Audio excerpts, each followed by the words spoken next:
So my ex-girlfriend, Irene, used my credit card for a $1,200 birthday dinner she threw for herself and didn't even invite me. I didn't scream or anything, I just watched the whole thing crumble. We'd been together for almost 2 years. We met at trivia night through friends. She was gorgeous, really confident, a total magnet for people. I fell hard. Irene worked in IT, some entry-level help desk job downtown. She always talked about it like she ran the whole place, even though the pay probably sucked. I'm a contractor, built my own business from scratch. I'm proud of it, even if it's not exactly fancy. It pays the bills plenty. Things were amazing at first. Weekends were all about exploring the city, trying new restaurants, catching indie movies at her favorite little theater. But looking back, there were red flags, little things I missed. She'd always got a jab at my clothes, make little jokes about my truck, and weirdly, she never introduced me to a single coworker in 2 years. I was head over heels, so I just ignored it all. Then, about a month ago, she said her company was having some huge client party at this fancy hotel downtown. She was helping plan it, stressed out of her mind about everything going perfectly. She was scrolling through her phone one night when she mentioned, "Jessica from IT's bringing her boyfriend. He's like a lawyer or something." Without even thinking, I tossed out, "Hey, can you bring a date too?" I saw her kinda pause for a beat before she said, "Well, I could come for moral support, I guess, if you want." I replied, "Sure, you could tag along. It's just a bunch of corporate people droning on about work stuff." I knew she'd been having a tough time lately, money-wise. She'd been dropping little hints about needing to move because her rent went up. So I offered to help out with some of the expenses. Ended up, I covered her new outfit. It was $450, plus her boss's gift basket for $200 and a bunch of other party stuff. It wasn't chump change, but it wasn't a huge deal either. That night, I looked pretty good, dressed in my best outfit, you know, the one I saved for meeting important clients. Got my hair done, too. When I picked her up in my truck, Irene asked if I'd remembered the present basket and barely even noticed how I looked. I could feel her getting all tense next to me. As we got to the hotel, she started walking a little ahead of me, putting some space between us as we walked through the lobby and into the ballroom. "Maybe you should wait in the bar," she said out of the blue. "I'll just come with you," I told her. Though she didn't argue, she seemed annoyed and said, "Maybe I can help carry something." The ballroom blew me away. It was gorgeous. They had these fancy hors d'oeuvres, an open bar, and the lighting was perfect. Irene spotted some people she knew and pulled me along, following a woman in a slinky black dress. "Wow, everything's incredible," Irene said. "Who's this?" Then a weird silence. Before I could even say a word, Irene cut me off. "This is Alex, my driver for the night." It just hung in the air. Her coworker, who clearly didn't buy it, looked confused and checked out my suit. She raised an eyebrow and asked, "Your driver?" "Yeah," Irene said with this fake laugh. "He was sweet enough to give me a ride, but he's actually leaving now." She looked right at me. "Right, Alex?" It felt like a gut punch. I was her driver. After 2 years of dating, I gently took her elbow and led her away from the group. What the hell was that about? I asked quietly, trying to stay cool. She glanced around to see if anyone was watching, then rolled her eyes. "Look, these are important people. My career is at stake. You should just go wait in the car or something." I reminded her, "I paid for this party. I bought your dress." She just stared at me then with this look of pure disgust. "You should be thanking me for even letting you come." Everything became crystal clear at that moment. All those little clues, all the things she'd say, they weren't just random quirks or bad moods. That was her, the real her. I didn't argue or lose my cool. I just nodded, agreed with her, and walked away. I grabbed my coat from the check room and drove home in silence. By the time I got there, Irene had flooded my phone with missed calls and texts. "Where are you? Are you seriously ditching me? Don't be so over the top. You're making me look bad." I didn't answer any of them. I just popped open a beer and killed my phone. It was like I'd snapped out of some long, weird dream, and I felt at peace. Irene showed up at my door early the next morning. She'd been crying, her eyes were all puffy, but you could still tell her makeup was absolutely perfect, always ready for the camera. That was Irene. She just kept repeating her questions. "What happened last night? You just left me there? I had to take an Uber?" I didn't let her in, so I leaned against the door. "You called me your driver," I said. "It was just a joke. Jesus, you're so sensitive. Those people are important for my career. I didn't want them to think I was, with a contractor." She actually looked a little ashamed when she said, "I finished it for her." "That's not what I meant. It's just complicated office stuff." Then the waterworks started. That was her go-to move, crying on cue. So she was all sorry, said she'd been stressed out about work and swore she'd make things right. She even suggested a weekend getaway, the whole 9 yards. And then those words, "I love you," they just hit me. Last night was a total mess. I was such an idiot. I acted like I believed her, listened to all her excuses, made her coffee, let her in. She seemed to think everything was okay and took off pretty quick. On the outside, it looked like things were back to normal. A few days later, Irene was showering me with love, hearts, emojis galore, and talking about our future. Then, about a week after the party, she called, all excited. "Babe, guess what? My birthday's coming up, and I'm thinking of having a work dinner at Anteli's, that fancy new place." I just said, "Sounds nice," keeping my voice even. But then she hit me with it. "Here's the thing. I'm a little short this month after that party." I already knew where this was going, so I asked, "You want me to help pay?" She said, "Would you? It would mean the world to me, just work friends, you know, networking." It hit me then she hadn't even invited me. "How much are we talking about?" I asked. She said probably around $1,200 for the private room. They need a credit card on file. I told her, "I can put my card down for you, just let me know when you need it."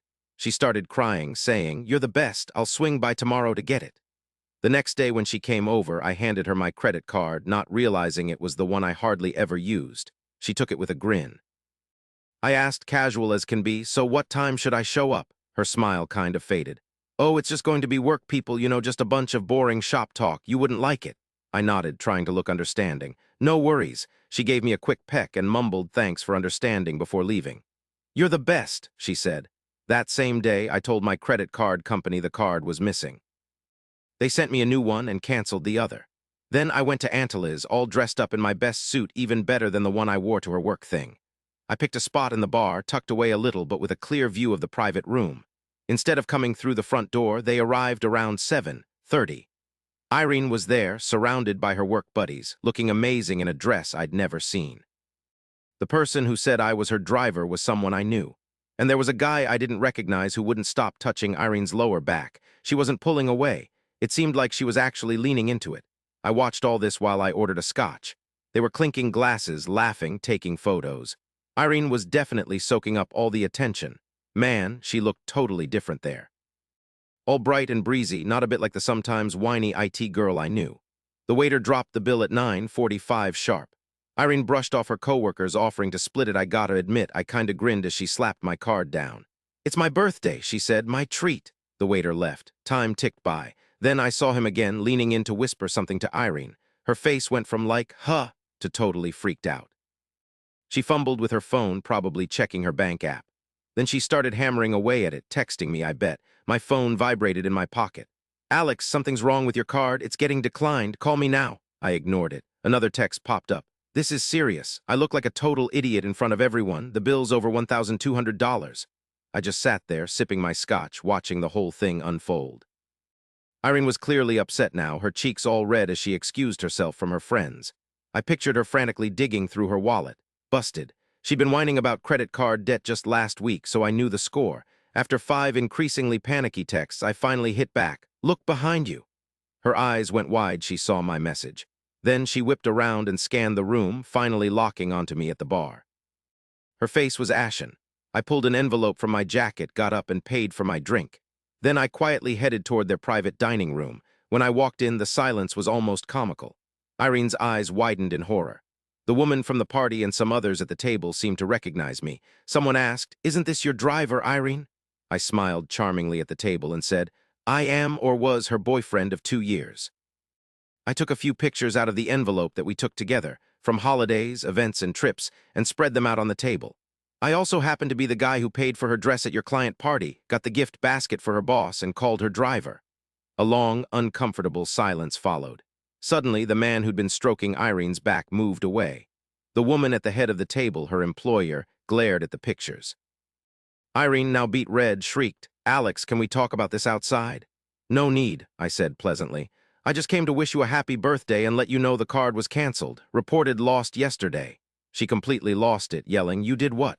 I stood up straighter and smoothed down my jacket. "So about that thing you asked 2 weeks back. Now, I'm not thankful you let me in that night, but I am thankful for how clear things became after." I just stared at the table. "Have a great night, everyone," I mumbled. "Irene, the bill's on you." She grabbed my arm, practically jumping up. "You can't just leave, at least pay your share." I looked at her hand on my arm, then back at her face. "Get lost," I said, low and quiet, and I walked out. I could hear the whole thing blowing up behind me, Irene yelling my name, people muttering, someone suggesting they split the bill, but I didn't look back. The next day was crazy, texts and calls non-stop. Irene was all over the place, begging forgiveness one minute, threatening to destroy my reputation the next. I blocked her number. She showed up at my place twice. Didn't answer the door either time. Then her friends started leaving these super dramatic voicemails. I didn't even bother listening, I just deleted them. Get this, a week later, one of her coworkers hit me up on LinkedIn. Turns out, her boss found out Irene had been lying about her job and taking credit for stuff she didn't do. There was a whole HR investigation going on. And the guy at the restaurant, that senior developer she'd been sneaking around with, he dumped her. Poof, gone. 2 weeks after that awful birthday dinner, someone knocked on my door. I opened the door, and there they were, an older couple looking really uncomfortable. There was no mistaking them. It was Irene's parents, Mr. and Mrs. Davis. Honestly, I was totally surprised. I'd only met them once when they were visiting. Her dad, with a troubled look on his face, mumbled, "Alex, can we come in?" I was so confused about why they were at my door, so I just let them in. The whole living room felt tense once we were all sitting down. Finally, her mom spoke up. "We wanted to say we're sorry." And then she added, "For Irene's actions, for everything." Her dad just nodded. "She's been a mess since that night at the restaurant. Lost her job, had to move back in with us." I said, "I'm sorry to hear that," and I actually meant it in a way. I didn't want her to suffer any consequences. All I really wanted was for her to be gone from my life for good. Her mom quickly said, "No, don't apologize. She did this to herself. We always knew Irene had a thing for material things. We probably spoiled her too much when she was little." Her dad looked really bummed out. "We pushed her to find someone well off, told her to use her looks while she could, but we never thought she'd go this far." That cleared things up a bit. I remembered how her dad used to make jokes about Irene landing a big fish when he found out I had my own business. Then her dad added, "She told us what happened eventually. Not at first, though. She came home with some story about you embarrassing her." Finally, we got the whole story out of her. Her mom pulled an envelope from her purse. She was too embarrassed to face me herself, but they wanted me to have this. Inside was a check for $925 and a letter. It just said, "I'm sorry," about the dress, the gift basket, and everything. I stared at the check. It wasn't about the money, not really. Her dad made it clear they made her take responsibility, forced her to sell some of her fancy stuff to pay me back. It was a small thing, but still something. I thanked them and put the check back in the envelope. "Thanks for coming," I mumbled. Seems she wiped her social media clean, something about focusing on herself. Business is good for me. I'm even dating again, slowly. Had coffee with a kindergarten teacher last week.